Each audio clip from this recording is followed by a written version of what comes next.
A vista troppo dolce e troppo amara, a visão tão doce e tão amarga. Assim, no momento culminante em que seria resgatada do mundo dos mortos por Orfeu, Eurídice comenta, em despedida, a inexorável perda da chance única de voltar à vida. Como sabemos, Orfeu não resistira à tentação de voltar-se e olhar para a amada durante a travessia, contrariando a condição imposta por Plutão. A música escrita para essa fábula em música, apresentada em 1607 na corte de Mantua, harmoniza os afetos contrários do doce e do amargo com a súbita introdução de um Mi maior em um ambiente dominado por Ré menor.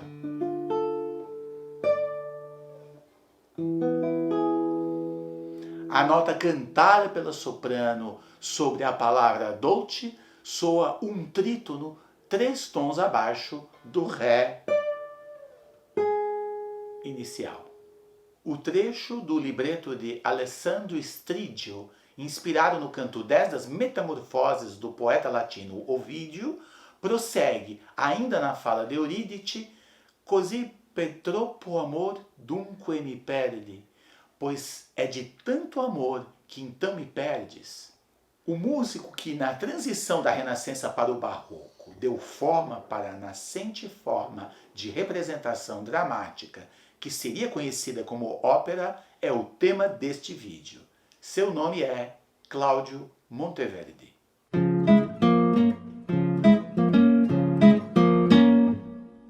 Mas antes, deixe o seu like, dê sugestões para novos vídeos, elas estão sendo consideradas por nós. E não se esqueça de se inscrever no nosso canal. Você será muito bem-vinda e muito bem-vindo. Como afirma Silvana Scarinci sobre a cena, embora a lei de Plutão fosse claramente expressa, o herói comete o erro trágico causado pela cegueira que lhe perturba os sentidos. A tópica do olhar, repleta de significados e em suas mais diversas analogias, permeia de modo obsessivo todo o libreto. Marca da tragédia anunciada, é pelo olhar restaurador de sua amada que Orfeu anseia ao cruzar o Estige ainda em sua descida ao Hades. Contudo, o olhar que lhe devolveria a vida, na brutal força dos efeitos contrários, transformar-se-á na causa da definitiva morte de Eurídice. Monteverdi nasceu em Cremona, cidade que se tornaria famosa nas gerações seguintes por abrigar as oficinas dos construtores de instrumentos de arco, os célebres violinos de Amati, Guarneri e Stradivari. Ele estudou com Marcantonio Ingegneri, mestre de capela da catedral de sua cidade, com quem aprendeu contraponto, a técnica tradicional de composição vocal que mais tarde, ainda durante sua vida, seria denominada prima pratica, a primeira prática que seguia a tradição de Palestrina e dos mestres flamengos. Em 1587, publicou o primeiro dos 8 livros de madrigais a 5 vozes que escreveria ao longo da vida. Monteverdi irá trabalhar por muitos anos na corte do duque Vincenzo Gonzaga, em Mantua, também na Lombardia, que dista 70 quilômetros na direção leste, a partir de Cremona, assumindo lá o cargo de mestre de capela em 1602, quando já havia se casado com a cantora Cláudia Cattaneo. Lá ele irá se familiarizar com as novas propostas de união entre palavra e música a partir da retórica greco-latina, a seconda prática, que envolve a melodia acompanhada, o baixo cifrado, uma linha de baixo feita por um instrumento grave,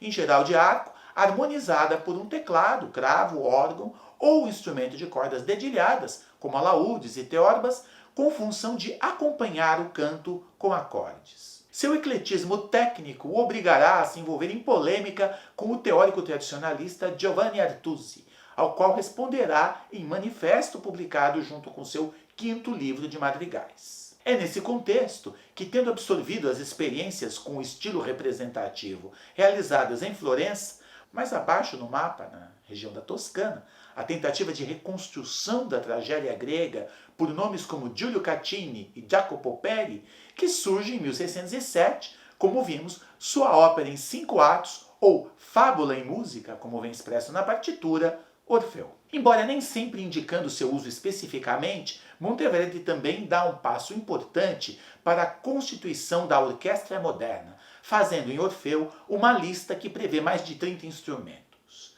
Nas cordas, são 2 grupos com 2 violinos, 2 violas de braço e um cello cada, 2 violones da família das violas da gamba, 2 piccoli violinos afinados mais agudos. Nos sopros, 4 trombones, as sacabuchas, uma pequena flauta e um trompete agudo, além de 3 trompetes com surdina, 2 cornetos, que tem corpo de madeira. E no baixo contínuo, 2 cravos, uma harpa, 2 guitarrones, semelhante às teorbas, 2 órgãos de tubo de madeira, 3 violas da gamba baixo e um regal, um órgão portátil.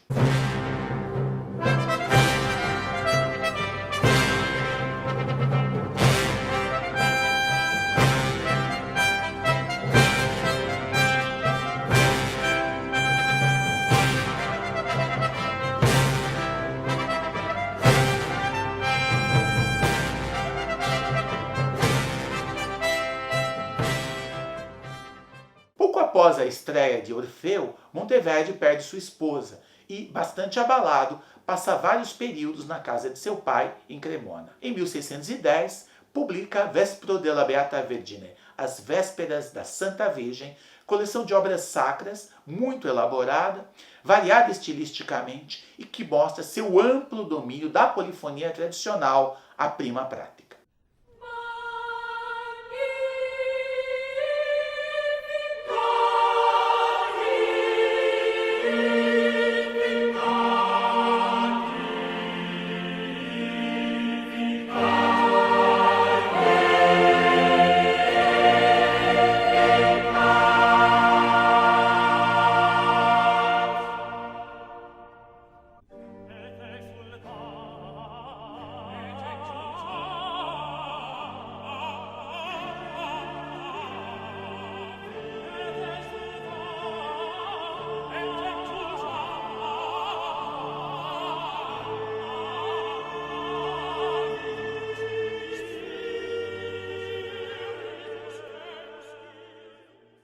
Monteverdi perdeu o emprego em Mântua após a morte de seu patrão em 1612, mas já em 1613 ele assumiu o cobiçado cargo de mestre de capela da Catedral de San Marco, em Veneza, cidade distante cerca de 160 quilômetros a leste de Mântua. Além de escrever música sacra para todas as cerimônias na Basílica, cabia a ele igualmente supervisionar as atividades de música profana na cidade. O último compositor importante a ter esse cargo havia sido Giovanni Gabrieli.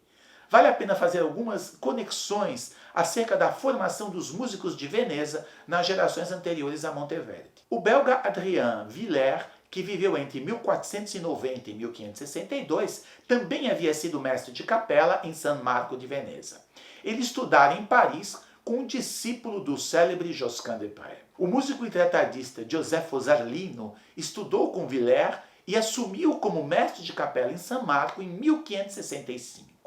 Foi professor de Vincenzo Galilei, pai do cientista Galileu Galilei, que anos depois estaria em Florença, participando do Círculo dos Inventores da Ópera. Villers também foi professor do Bolognese Artusi, o tratadista que polemizaria com Monteverdi, condenando-o pelas dissonâncias do estilo representativo ligado à moderna segunda prática de composição. Por fim, cabe observar que o próprio Giovanni Gabrieli, que viveu entre 1557 e 1612, havia tido íntimo contato com a escola de contraponto flamenga ao passar 4 anos em sua juventude estudando com Orlando de Lassos em Munique. Mas apesar da nova função, mais voltada à música sacra, Monteverdi não deixa de lado a veia teatral. Baseado em Jerusalém Libertada, do poeta italiano Torquato Tasso, em 1624 escreve Il Combattimento di Tancredi e Clorinda para as festividades do carnaval veneziano, obra na qual introduz várias inovações,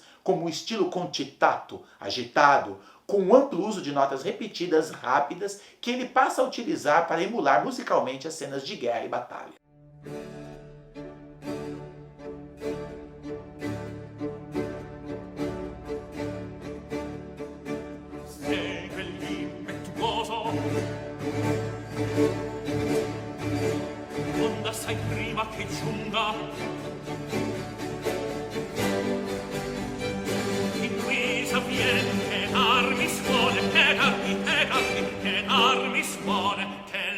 dolce grida. Ma tu, che porte carendo sei? Rispose, e guerra, e morte.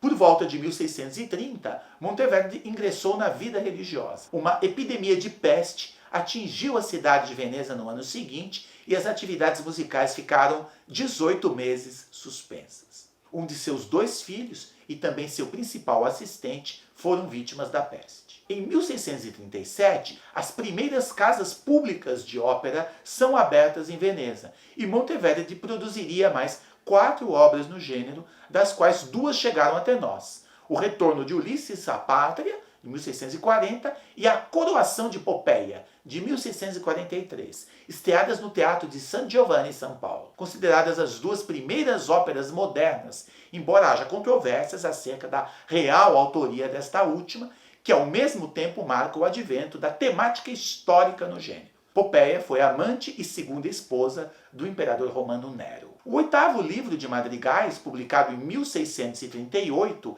é dividido em cantos guerreiros e cantos amorosos. Monteverdi utiliza textos de Tasso, Guarini, Rinuccini, Marino e Petrarca. Entre os cantos amorosos está o célebre Lamento da Ninfa.